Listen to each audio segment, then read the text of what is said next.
의인과 악인이라는 제목으로 같이 말씀 나눠보고자 합니다. 오늘 말씀은 잠언 10장 1절부터 17절 말씀입니다.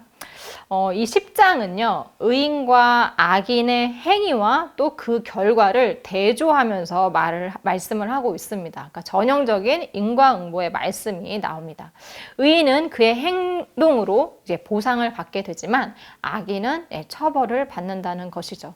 오늘은 시간 관계상 1절부터 17절 말씀까지만 같이 보도록 하겠습니다. 먼저 1절. 솔로몬의 잠언이라. 솔로몬의 잠언이 10장 1절부터 다시 시작이 됩니다.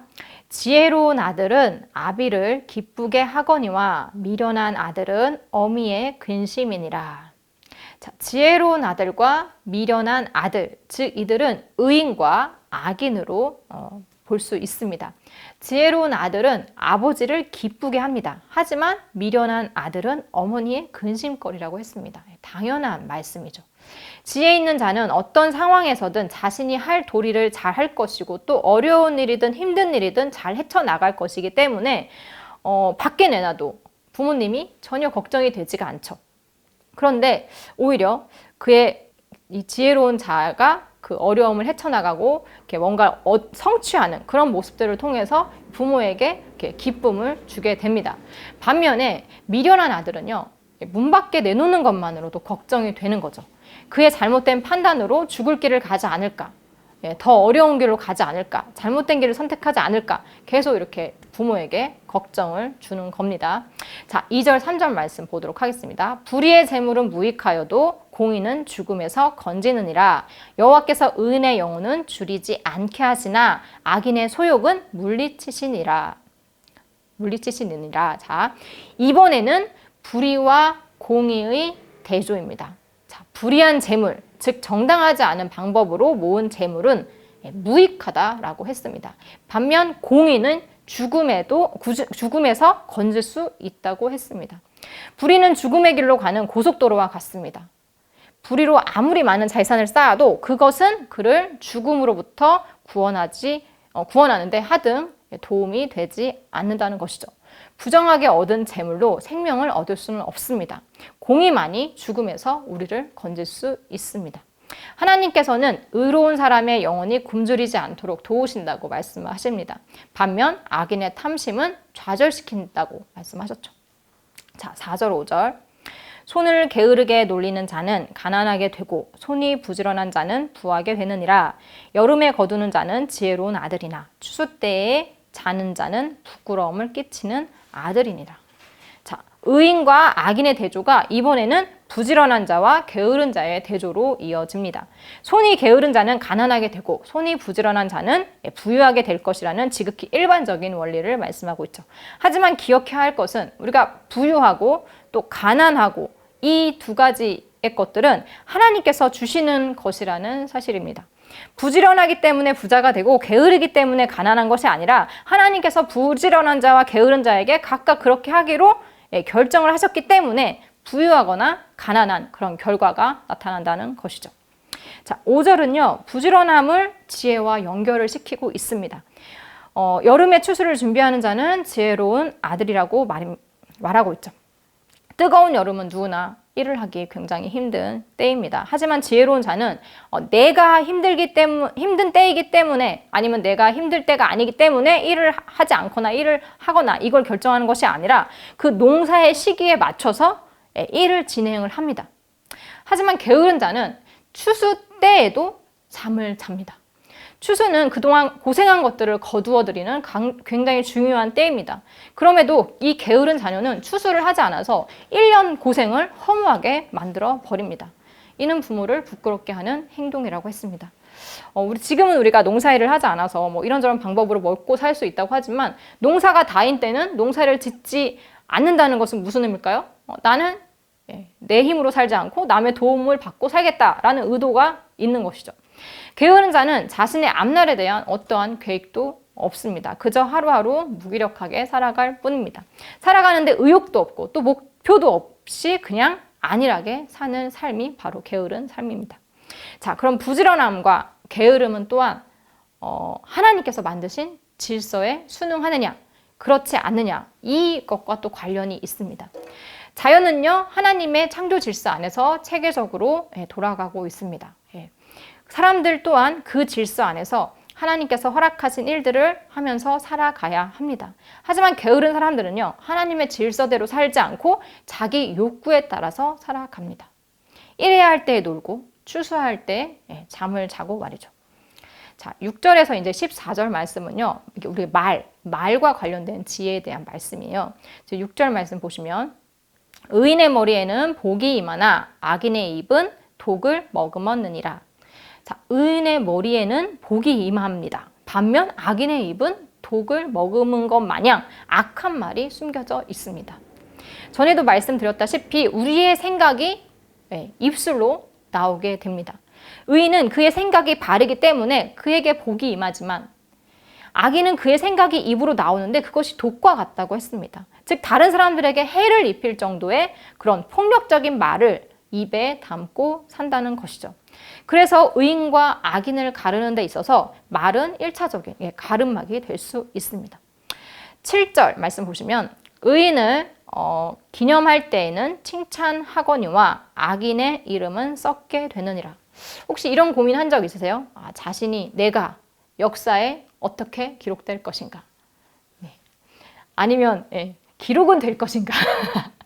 자, 자신의 존재의 이유를 이 세상에 남긴다는 것은 많은 사람들이 바라는 일일 것입니다. 자신의 존재의 의의를 의인들은 남길 수 있지만 악인은 그렇지 않을 것이라고 지금 말씀하고 있죠. 이 7절에서는 죽은 후에도 의인은 칭찬을 받을 것이지만 악인의 이름은 썩어 없어질 것이라고 했습니다. 즉 의인의 명성은 후대까지 전해지겠지만 악인은 모두가 잊어버릴 것이라는 의미입니다. 의인과 달리 악인의 삶은 아무런 가치 없이 남는 것조차 없을 것입니다. 8절 말씀 보시면 마음이 지혜로운 자는 계명을 받거니와 입이 미련한 자는 멸망하리라. 이 성경에서뿐만 아니라 우리나라의 속담에서도 물론 다른 나라의 속담에서도 이 말과 관련된 그런 속담들이 참 많이 있습니다.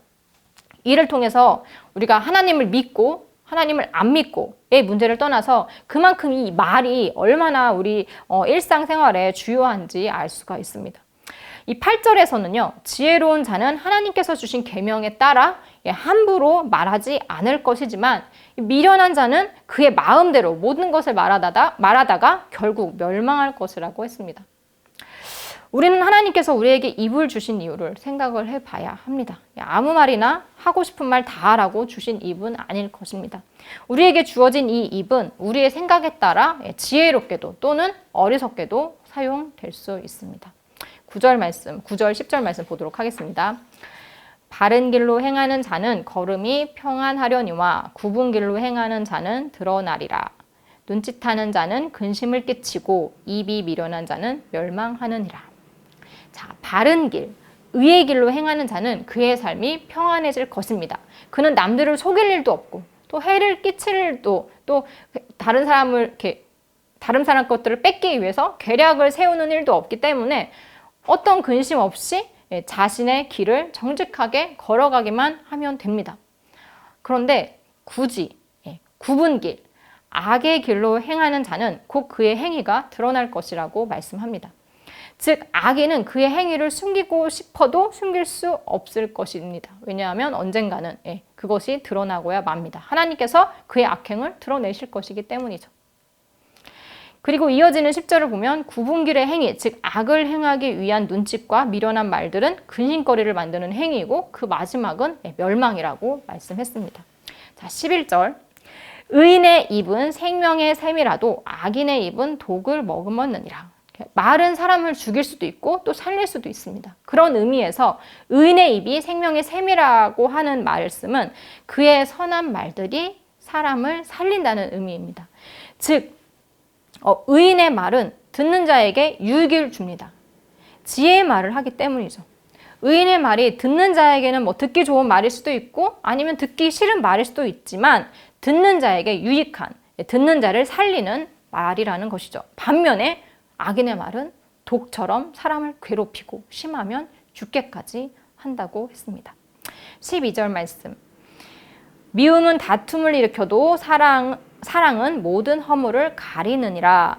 자, 미움을 다툼을 일으킨다. 예. 미운 마음은요, 우리 말투에서부터 표현이 되어집니다. 미운 사람에게 말을 할 때와 내가 사랑하는 사람한테 말을 할 때 우리 말투부터 달라지죠. 반면 사랑은 또 이제 모든 허물을 가린다고 했습니다. 허물은요, 남들에게 보여주기 싫은, 또 남들이 비웃음을 살 만한 것들이 바로 허물이죠. 그런데 사랑은 그런 것들조차도 다 덮어주는 것이라고 했습니다.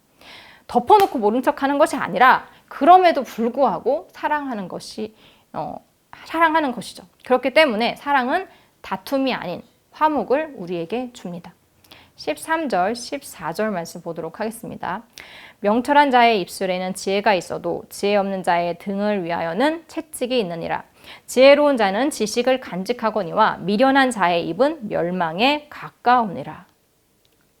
명철한 자의 입술에는 지혜가 있습니다. 그리고 지혜로운 자는 지식을 간직합니다.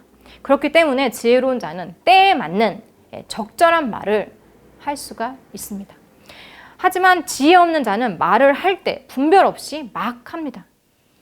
그런 자의 등에 채찍이 있다고 했습니다. 즉, 할 말 못할 말 구분 없이 많은 말들을 하다가 벌 받을 일을 스스로 만든다는 것이죠. 그래서 이 미련한 자의 입은 멸망에 가깝다고 말을 합니다. 15절, 부자의 재물은 그의 견고한 성이요 가난한 자의 궁핍은 그의 멸망이니라. 16절, 의인의 수고는 생명에 이르고 악인의 소득은 죄에 이르느니라. 자, 우리가 부지런함으로 얻은 부자의 재물은 그에게 견고한 성이 되어줄 것임을 압니다. 또 그의 삶이 안락하도록 도와주는 것이 바로 이 재물이기 때문에 견고한 성이 되어준다는 것이죠. 하지만 우리가 게으름으로 가난하게 된 자의 궁핍은 멸망이라고 했습니다. 하지만 이렇게 재물이요, 모든 사람에게 유익한 것은 아니라는 사실을 우리가 알아야 합니다. 16절 말씀, 이어지는 16절 말씀에서 같은 부자라 하더라도 의인의 수고와 악인의 소득은 그 쓰임이 다름을 말하고 있습니다. 의인의 근면성실한 수고는 생명입니다. 의인은 그의 수고로 벌은 돈을 생명을 살리는데 사용을 하게 됩니다. 하지만 악인의 소득은 형벌입니다. 그는 자신이 가진 재물을 이용해서 죄를 짓습니다. 그렇기 때문에 악인이 많은 것을 소유하면 그것이 오히려 그에게 나쁜 결과를 초래하게 됩니다. 돈을 잘 버는 것도 좋지만 그것을 어떻게 사용하는가가 중요하다고 말씀하고 있는 거죠. 자, 17절 말씀. 훈계를 지키는 자는 생명길로 행하여도 징계를 버리는 자는 그릇 가느니라. 자, 훈계를 지키는 자, 즉 지혜를 얻은 자는 생명의 길로 가게 됩니다. 하지만 이 징계를 버리는 자, 즉 그의 잘못된 방향에 대해서 책망을 해주는데도 그것을 무시한 자는 계속해서 잘못된 길로 갈 수밖에 없다는 것이죠. 인생의 방향을 바꿀 수 있는 자는 자기 자신뿐입니다. 하나님의 말씀을 지킴으로 생명의 길을 가는 것이 지혜가 말하는 길입니다. 우리는 죄인이기 때문에 잘못된 길로 이렇게 엇나가기 쉽습니다. 그렇기 때문에 훈계와 징계가 반드시 필요합니다. 계속해서 하나님의 계명을 되새겨야 하고 또 끊임없이 지혜로운 삶을 살기 위해서 애써야 합니다. 저절로 얻어지는 것은 아무것도 없기 때문이죠. 잘못 가더라도 뒤돌아서 다시 생명의 길로 가고자 하는 그런 목적의식이 우리의 삶에 필요하지 않을까 생각을 합니다. 오늘 1절부터 17절까지의 내용을 정리를 해보자면 하나님께서는 의의 길을 걷는 자에게 상을 주실 것이고 또 악인에게는 벌을 주실 것이라고 이렇게 계속 말씀을 하고 있습니다. 그리고 또한 입에서 나오는 말은 우리의 생명과 관련이 있음을 말씀하고 있습니다. 이 의인과 악인에 대한 대조는요, 이 다음 절에서도 계속 이어집니다. 이것은 이제 다음 주에 계속 같이 보도록 하겠습니다. 오늘 말씀 여기까지 마치겠습니다.